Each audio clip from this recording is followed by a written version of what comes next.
ጤና ይስጥልኝ። አርዕስተ ዜናውን በማስቀደም ዕለታዊ መረጃዎችን የምናሰማችሁ ይሆናል። ከአዲስ ዘመን ማክሰኝት መስመር አርኖ ጋርኖ፣ ዳኪያና ሰብሃ በተባሉ ሶስት ግንባሮች ላይ በተካሄደ የተቀናጀ የደፈጣ ጥቃት የብልጽግና ወራሪ ኃይል አከርካሪው ተመትቶ ተሽመድምዶና ተፍረክርኮ እንዲበታተን መደረጉ ተሰምቷል።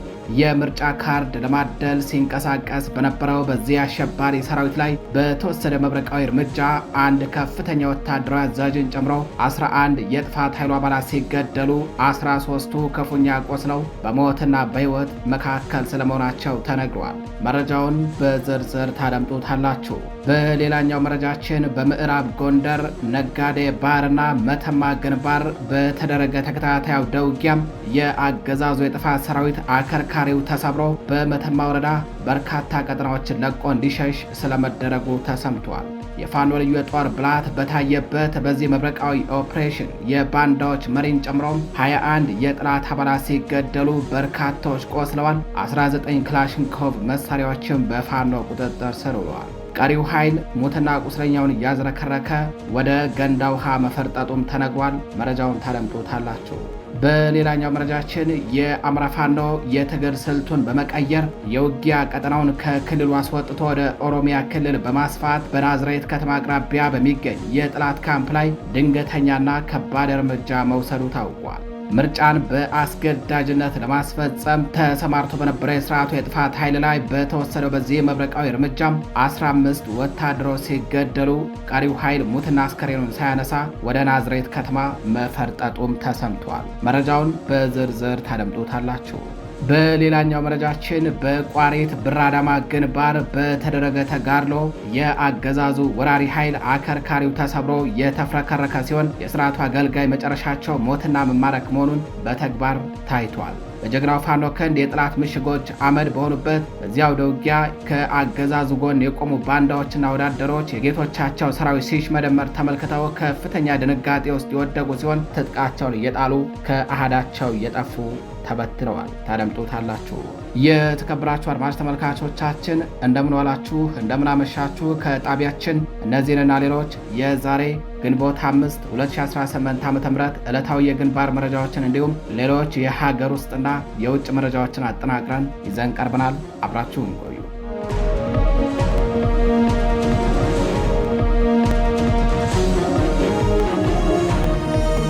ወደ ቀዳሚው መረጃችን እናልፋለን። ከአዲስ ዘመን ማክሰኝት መስመር አርኖ ጋርኖ፣ ዳኪያና ሰብሃ በተባሉ በሶስት ግንባሮች ላይ በተፈጸመ ደፈጣ ጥቃት የአገዛዙ ሰራዊት አከርካሪው ተሰብሮ ተሽመድምዶ መበታተኑ ታውቋል። በምዕራብ ፋኖ ብሔራዊ ንቅናቄ ጎንደር ጠቅላይ ግዛት ጀብደኛው መብረቅ ክፍለ ጦር ከአዲስ ዘመን ማክሰኝት መስመር ላይ በፈጸመው የተቀናጀ የደፈጣ ጥቃት እርምጃም በጠላት ላይ ከፍተኛ ኪሳራ በማድረስ ድል ተቀዳጅቷል። የብልጽግናን ዕድሜ ለማራዘም የምርጫ ካርድ ለማደል ሲንቀሳቀስ በነበረው በዚህ የጥፋት ሰራዊት ላይ ነው ፋኖ ጥብቅ እርምጃ የወሰደው። በጎንደር ጠቅላይ ግዛት በላይ ዘለቀ እዝ ስር የዳግማዊ ቴዎድሮስ ኮር አካል የሆነው ጀግናው መብረቅ ክፍለ ጦር በወሰደው በዚህ መብረቃዊ እርምጃ የጥላትን አከርካሪ ሰብሮታል። ልዩ ስማቸው አርኖ ጋርኖ፣ ዳኪያና ሰብሃ በተባሉ ሶስት ስልታዊ ቦታዎች ላይ በተካሄደው በዚህ የተቀናጀ ደፈጣ ጥቃት የብልጽግና ቡድን ተላላኪዎች የፋኖን ክንድ መቋቋም አቅቷቸው ተሽመድምደው ታይተዋል። በዚህ በሶስት ግንባሮች በተካሄደው ደፈጣ እርምጃም አንድ ከፍተኛ የጦር አመራርን ጨምሮ 11 የብልጽግና ወታደሮች ሲገደሉ 13ቱ ደግሞ ክፉኛ ቆስለው በሞትና በሕይወት መካከል ስለመሆናቸው ታውቋል። በዚያ አውደ ውጊያ የፋኖን እምቅ አቅምና በማንኛውም ቦታና ጊዜ ጥላትን የማጥቃት ብቃቱ የታየ ሲሆን ጀግኖቹ የፋኖ አባላት የጥፋት ኃይሉን አከርካሪ በመምታት ግዳጃቸውን በድል አጠናቀዋል። የአገዛዙ ወታደሮች በዚህ ግንባር በደረሰባቸው ድንገተኛ ጥቃት ከፍተኛ ድንጋጤ ውስጥ መውደቃቸውና የፋኖን ቀጣይ እርምጃ በመስጋት ከነሙሉ ትጥቃቸው ከስምሪት ቀጠናቸው እየጠፉ ስለመሆናቸው ተነግሯል። ወደ ሌላኛው መረጃችን እናልፋለን። በምዕራብ ጎንደር ነጋዴ ባህርና መተማ ግንባሮች በተደረገ ተከታታይ አውደ ውጊያም የአገዛዙ የጥፋት ሰራዊት አከርካሪው ተሰብሮ ከመተማ ወረዳ በርካታ ቀጠናዎችን ለቆ እንዲሸሽ ስለመደረጉ ተሰምቷል። በተጋድሎው 21 የጥላት ወታደሮች ተገድለዋል። 19 ክላሽንኮቭ ጠመንጃዎችና ከ5000 በላይ ተተኳሾች ደግሞ በፋኖ ቁጥጥር ስር ውለዋል።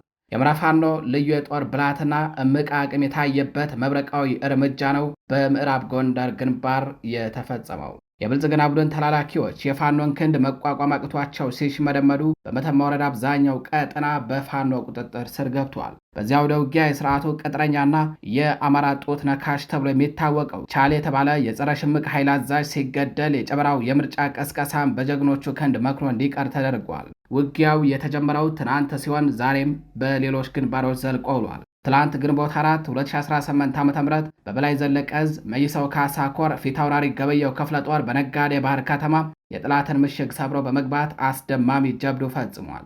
በአርበኛ መብራቱ አስረስ መሪነት የተሰማራው የክፍለ ጦሩ 4ኛ ሬጅመንት ከጧቱ 12 ሰዓት ጀምሮ እስከ እኩለ ቀን ድረስ በፈጀ ከባድ ፍልሚያ ያገዛዙን ጥምር ሰራዊት አይቀጡ ቅጣት በመቅጣት ድል ተቀዳጅቷል። የብልጽግናን ዕድሜ ለማራዘም የሚዳክረው የምርጫ ቅስቀሳ ሲያካሄድ የነበረው ኃይል አከርካሪው ተሰብረዋል። በዚህ ግንባር 21 ያገዛዙ ወታደሮች ተገድለዋል።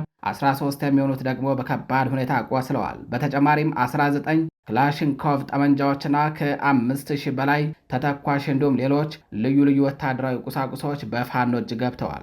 በተመሳሳይ ዛሬ ግንቦት 5 2018 ዓ.ም ከአራማራ ክፍለ ጦር በወሰደ የተቀናጀ ጥቃት በመተማ ወረዳም ከመንደር 1 እስከ መንደር 4 ያለው ቀጠና ሙሉ በሙሉ በፋኖ ቁጥጥር ስር ገብቷል። ቱመቱ ከተማ የመሸገው የጠላት ኃይል በሌሊት በደረሰበት መብረቃዊ እርምጃም ከተማዋን ለቆ እንዲፈረጥጥ ተገዷል። በአርበኛ ጌታውን መላክና በአርበኛ ጥላውን አለለ የሚመራው ተወርዋሪው ኃይል ያገዛዙን ሰራዊት ነፍስ አውጪኝ እያስባለ ወደ ገንዳ ውሃ እንዲሸሽ አድርጎታል። በአሁን ሰዓት ቀሪ ቀጠናዎችን ነፃ የማውጣት ስራው ተጠናክሮ የቀጠለ ሲሆን በርካታ መሳሪያዎችና የውጊያ ቁሳቁሶች መማረካቸውን የክፍለ ጦሩ ህዝብ ግንኙነት አስታውቋል። በመተማና በነጋዴ ባህር የታየው ድል የብልጽግና ሰራዊት በፋኖ ፊት የገለባ ያህል ቀላል መሆኑንና ባንዳዎች መጨረሻቸው ውርደት መሆኑን በድጋሚ ያረጋገጠ ገድል ነው ተብሏል። አድማጭ ተመልካቾቻችን ወደ ሌላኛው መረጃችን እናልፋለን።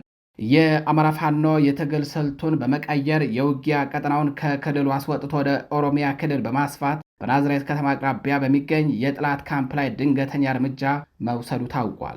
አማራ ፋኖ ብሔራዊ ንቅናቄ ሸዋ ጠቅላይ ግዛት አሳምነው እዝ ስር የሚንቀሳቀሰው የከሰም ኮር ነበልባል ክፍለ ጦር አርበኞች ትናንት ግንቦት 4 2018 ዓ.ም እስከ ምሽት በናዝሬት ከተማ አቅራቢያ በሰፈረው የኦሮሚያ ልዩ ኃይል ላይ ከባድ እርምጃ በመውሰድ ድል ተቀዳጅተዋል። የክፍለ ጦሩ ልዩ ሸማቂና የመብረቅ ሻለቃ ቃኞች ከምኒልክ ሻምበል ፋኖች ጋር በመጣመር በፈጸሙት በዚህ ድንገተኛ ጥቃት የብልጽግናን ዕድሜ ለማራዘም በእኩይ ድርጊት ላይ ተሰማርቶ በሚገኘው ወታደራዊ ኃይል ላይ ነው ጥብቅ እርምጃ የወሰዱትም። ጥቃቱ የተፈጸመው ትናንት ከቀኑ 8 ሰዓት ተኩል ጀምሮ እስከ ምሽት ድረስ ሲሆን የፋኖ አባላቱ የውጊያ ስልታቸውን በመቀየር ወደ ኦሮሚያ ክልል ዘልቀው በመግባት በሙኬ ሃሮ ቀበሌ ካምፕ አድርጎ የሰፈረ የጠላት ኃይልን አከርካሪውን ሰብረውታል። ምርጫን በአስገዳጅነት ለማስፈጸም በሙኬ ሃሮ ቀበሌ ተከማችቶ የነበረው ኃይል ለሁለተኛ ጊዜ ጥቃት እየተፈጸመበት ሲሆን ከሳምንት በፊትም በተመሳሳይ እርምጃ ተወስዶበት በርካታ ወታደሮቹ ተገድለው ከባድ ቁሳዊና ሰብአዊ ኪሳራ ተከናንቦ ነበረ። በዚህ አስደማሚ የካምፕ ላይ ጥቃት ከፍተኛ ኃይሉ የተመታበት የብልጽግና ዘብ የጓዶቹን አስከሬንና ቁስለኛ ሳይሰበስብ እግሬ አውጪኝ በማለት ወደ ናዝሬት ከተማ ፈርጥጧል። በነበልባል ክፍለ ጦር ልዩ ሸማቂና በምኒልክ ሻምበል ፋኖች ጥምረት 15 የጠላት አባላት የተገደሉ ሲሆን በርካታዎች ቆስለዋል። ጀግኖቹ የፋኖ አባላት የተሰጣቸውን ግዳጅ በብቃት ከፈጸሙ በኋላም ያለአንዳች ኮሽታ ምንም አይነት ጉዳትና ኪሳራ ሳይደርስባቸው በሰላም ወደ እናት ክፍለ ጦራቸው ተመልሰዋል። ይህ እርምጃ የብልጽግናን ስርዓት በህዝብ ላይ በኃይል ሊጭነው የፈለገውን የምርጫ ሂደት ለማደናቀፍና የህዝብን ደህንነት ለማስጠበቅ የተወሰደ ስኬታማ ኦፕሬሽን ስለመሆኑም ተገልጿል። አድማጭ ተመልካቾቻችን ወደ ሌላኛው መረጃችን እናልፋለን። በቋሪት ብር አዳማ ግንባር በተደረገ ተጋድሎ የአገዛዙ ወራሪ ኃይል አከርካሪው ተሰብሮ የተፍረከረከ ሲሆን የስርዓቱ አገልጋዮች መጨረሻ መሞትና መማረክ ብቻ መሆኑን በተግባር ታይቷል ተብሏል። በጎጃም ብር አዳማ ግንባር በተደረገ አስደማሚ ተጋድሎ የብልጽግና ወራሪ ኃይል አይቀጡ ቅጣት ተቀጥቷል።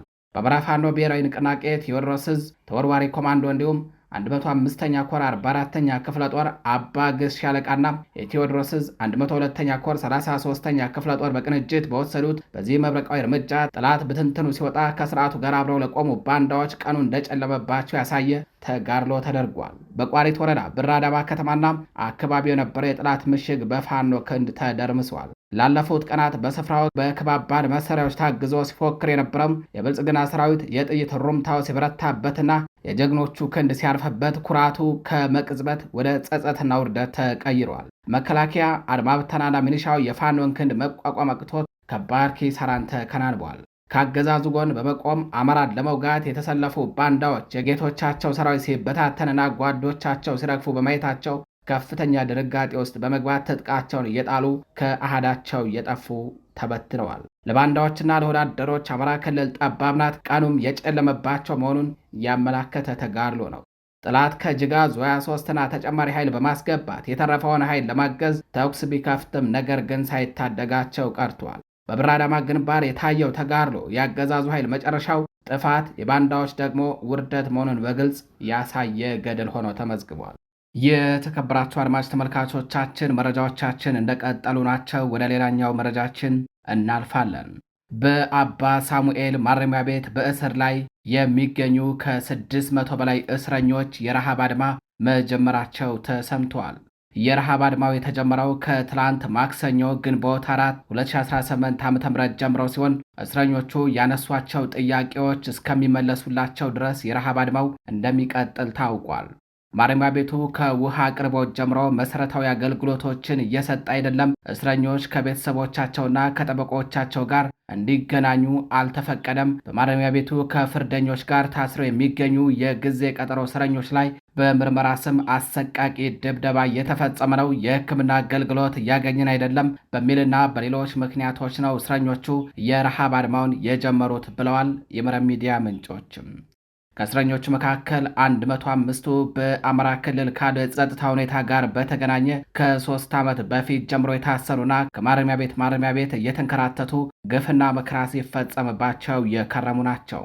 በተለይ በቅርቡ ከቅሊንጦና ከቃሊቲ ማረሚያ ቤቶች ወደ አባ ሳሙኤል ማረሚያ ቤት የተወሰዱ የአማራ ተወላጅ የህሊና እስረኞች ከፍተኛ ድብደባ የተፈጸመባቸው ሲሆን በዚህ ምክንያት ለከፍተኛ ጉዳት ተዳርገው በቀጠሮ ቀናቸው ችሎት መቅረብ ያልቻሉ መኖራቸውን መረብ ሚዲያ ለማረጋገጥ ችሏል። በምርመራ ወቅት በአማራ ክልል ጃዊሳ ወታደሮቻችንን ጨርሶብናል፣ እኛ ደግሞ እናንተን እዚሁ እንጨርሳችኋለን ከሚል ዛቻ ጀምሮ የኦሮሞን መንግስት ማንም አይጥለውም፣ ጊዜው የኛ ነው፣ እኛ ካልፈቀድንላችሁ እዚህች ሀገር ላይ መኖር አትችሉም እስከሚሉና ሌሎች ማንነት ተኮር ጸያፍ ስድቦችን እስከ መሳደብ የደረሰም ስነ ልቦናን የሚሰብር ድርጊት በእስረኞቹ ላይ እንደሚፈጸም የተገለጸ ሲሆን ከዚህ አልፎ ቶርቸር እስከ መደረግና ሕክምና እስከ መከልከል የደረሰ ግፍና መከራ እየተፈጸመባቸው ይገኛል በአማራ ተወላጅ የህሊና እስረኞች ላይ።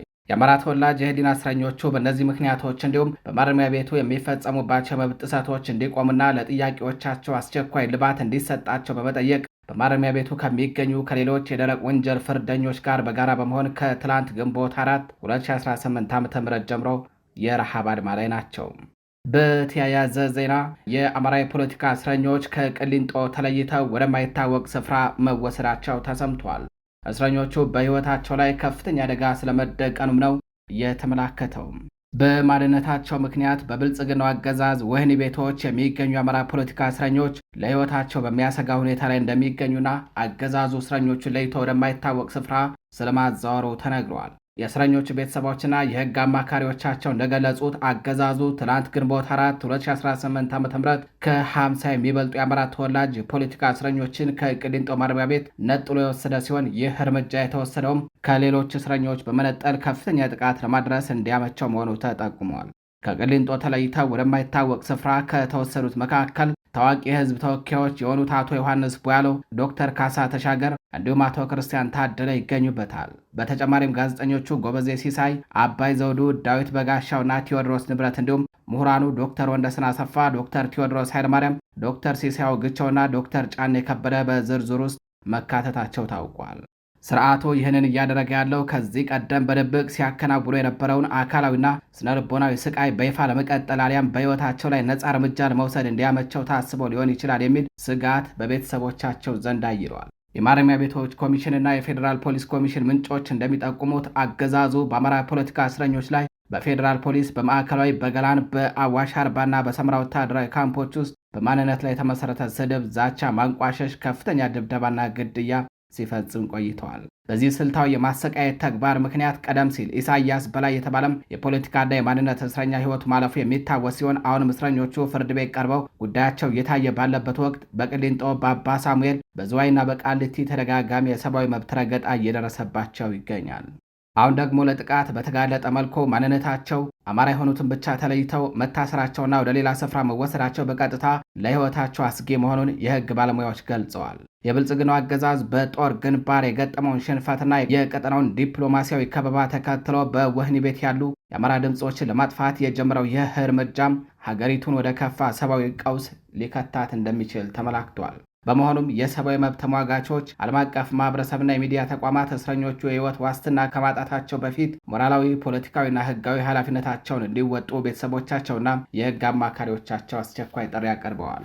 የተከበራችሁ አድማጭ ተመልካቾቻችን ወደ ሌላኛው መረጃችን እናልፋለን። ለምርጫ ሰልፍ መውጣት አማራን እየገደለና እየጨፈጨፈ ላለው የብልጽግና ስርዓት ገዳይነቱን ትክክል ነው ብሎ እውቅና መስጠት ነው ሲሉ የዳውንት ወረዳ ነዋሪዎች ተናገሩ።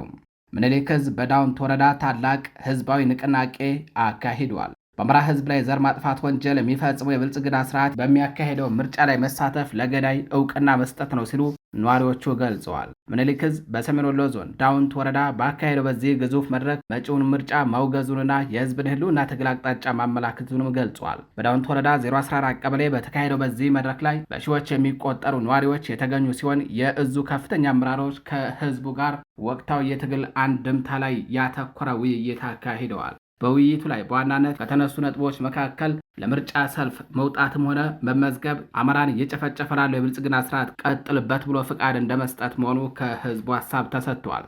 ምርጫ እንዳለ ማሰብ እንኳን በተጨፈጨፉ ወገኖቻችን ደም ላይ መቀለር ነው በሚል ህዝቡ ምርጫውን አውግዟል። ራሱን ብልጽግና እያለ የሚጠራው የነፍስ አጥፊዎችና የወንጀለኞች ስብስብ የአማራን ህዝብ ከምድረ ገጽ ለማጥፋት የያዘውን ድብቅ አጀንዳና የፈጸማቸውን ግፎች የአካባቢው ማህበረሰብ አጋልጧል።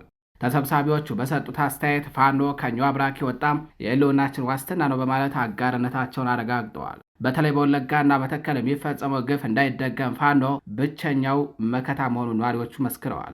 አማራው በገዛ መሬቱ ላይ የተከበረና የዘላቂ ሰላም ባለቤት የሚሆንበትን የመፍትሄ አቅጣጫ ላይ የጋራ ስምምነትም ተደርሷል። ምኒልክ ዕዝ ከአውደ ውጊያው ጎን ለጎን ህዝብ የማንቃትና የማደራጀት ስራውን አጠናክሮ እንደሚቀጥልም ተገልጿል። የተከበራችሁ አድማጭ ተመልካቾቻችን ወደ ሌላኛው መረጃችን እናልፋለን። የሺህ ዘመናት የነጻነት ታሪክና የአፍሪካ የጥቁር ህዝቦች ኩራት የሆነችው ኢትዮጵያ በታሪኳ አይታው በማታወቀው መልኩ የባዕዳን መጫወቻና የቅኝ ግዛት ሰለባ ስለመሆኗ ተነግሯል። ግማሽ ምዕት ዓመት እንኳን የማይሞላም የታሪክ ጭላንጭል የሌላት የተባበሩት አረብ ኤምሬትስ በቤተ መንግስት በጠመንጃ ኃይል በተቀመጠው ሆዳደር ቡድን አማካኝነት የኢትዮጵያን ሰማይና ምድር መቆጣጠሯም ነው የተነገረው።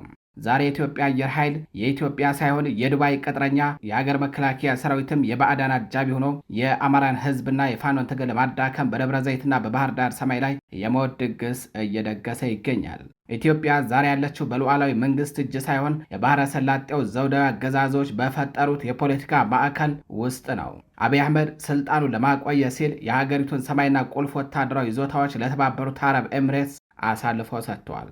ከምግብ እስከ ነዳጅ ከደሞዝ እስከ ቴክኖሎጂ በኤምሬትሶች የሚደጎመው የአሁኑ አየር ኃይል ስሙ የኢትዮጵያ ይሁን እንጂ በተግባር ግን የአረቦች የጦር ሰፈር ሆኗል። ለመታጠቅ አቅም ያነሰን እጅግ ዘመናዊ የሆኑ አኪንቺ እና የተሻሻሉ ቱቢቱ ድሮኖች በኢትዮጵያ ሰማይ ላይ ሞት የሚዘሩ በሀገር በቀል ባለሙያዎች ሳይሆን በቀጥታ በኤምሬትስ ዜጎች ስለመሆኑም ነው የተነገረው። ከ125 በላይ የአረብ ኤምሬትስ አየር ኃይል አባላት በደብረ ዘይት፣ ባህር ዳርና አሶሳ ተመሽገው ድንበር ዘለል ኦፕሬሽኖችንና የአማራን ገበሬ መጨፍጨፍ ተልዕኮ እየመሩ ይገኛሉ። የአየር ኃይሉ አዛዥ ጀነራል ይልማ መርዳሳ ሚናው መንደርደሪያዎችን ከማመቻቸትና ለባዕዳን ጌቶቹ ሪፖርት ከማቅረብ የዘለለ ፋይዳ የለውም። የኤሚሬትሶች ፍላጎት ሰብአዊ እርዳታ ሳይሆን የአፍሪካን ወርቅ መልቀምና ስትራቴጂካዊ ወደቦችን መቆጣጠር ነው። በሊቢያ ሀፍታርን፣ በሱዳን ዳጋሎን፣ በቻድ ደቢን ስፖንሰር በማድረግ ቀጠናውን የምታምሰው ኤሚሬትስ በኢትዮጵያም አብይ አህመድ እንደ ታዛዥ አገልጋይ በመጠቀም የአማራን ሕዝብ የማዳከምና የኢትዮጵያን ሀብት የመዝረፍ ሰፊ ፕሮጀክት ዘርግታ እየሰራች ነው። ታዛዥነትን ለስልጣን ማራዘሚያ ያከራየው የአብይ አህመድ አገዛዝ ሀገሪቱን ለከፋ አደጋ አጋልጧታል። ይህ ወረራ ካልሆነ ሌላ ትርጉም የለውም። የአማራው ገብሬና የቆረጠው ፋኖ ዛሬ እየተዋጋ ያለው አዲስ አበባ ያለውን የወዳደር ስብስብን ብቻ ሳይሆን ሀገራችንን በቴክኖሎጂና በገንዘብ ኃይል በጓሮ በር በኩል ቀኝ ለመግዛት የመጡትን የውጭ ኃይሎች ጭምር ነው። ይህ ትግል የህልውና ብቻ ሳይሆን ኢትዮጵያን ከባዕዳን ተላላኪዎች እጅ የማውጣት የታላቁ የነጻነት ተጋድሎ ስለመሆኑም ተነግሯል። አድማጭ ተመልካቾቻችን ወደ ሌላኛው መረጃችን እናልፋለን። የሱዳን ጦር ድሮኖች በኒያላ የሚገኙ የፈጥኖ ድራሽ ኃይሉን ይዞታዎች ለሶስተኛ ቀን እየደበደቡ ስለመሆኑ ተሰምቷል። የሱዳን መደበኛ ጦር ድሮኖች በደቡብ ዳርፉር ዋና ከተማ ኒያላ የሚገኙ የፈጥኖ ድራሽ ኃይሉን ይዞታዎችንና ዓለም አቀፍ አውሮፕላን ማረፊያን ለሶስተኛ ቀን ተከታታይ ኢላማ ያደረገ ጥቃት መፈጸማቸው ተሰምተዋል። ጥቃቱ በከተማዋ በሚገኙ የፈጥኖ ድራሽ ኃይል ወታደራዊ ይዞታዎችና ስልታዊ ጠቀሜታ ባለው የኒያላ ዓለም አቀፍ አውሮፕላን ማረፊያ ላይ ያተኮረ ተብሏል። ይህ ጥቃት የተፈጸመው የፈጥኖ ድራሽ ኃይሉ መሪ ጀነራል ሐምዳን ደጋሎ እንዲሁም ሌሎች ከፍተኛ የጦር አዛዦች በከተማዋ እንደሚገኙ በሚገልጹ ሪፖርቶች ምክንያት ነው። ድብደባው ዛሬ የቀጠለ ሲሆን ይህም የሱዳን ጦር ከተማዋን ከፈጥኖ ድራሽ ኃይሉ ቁጥጥር ለማውጣት እያደረገ ያለውን ከፍተኛ በአየር የታገዘ እርምጃን ያሳያል።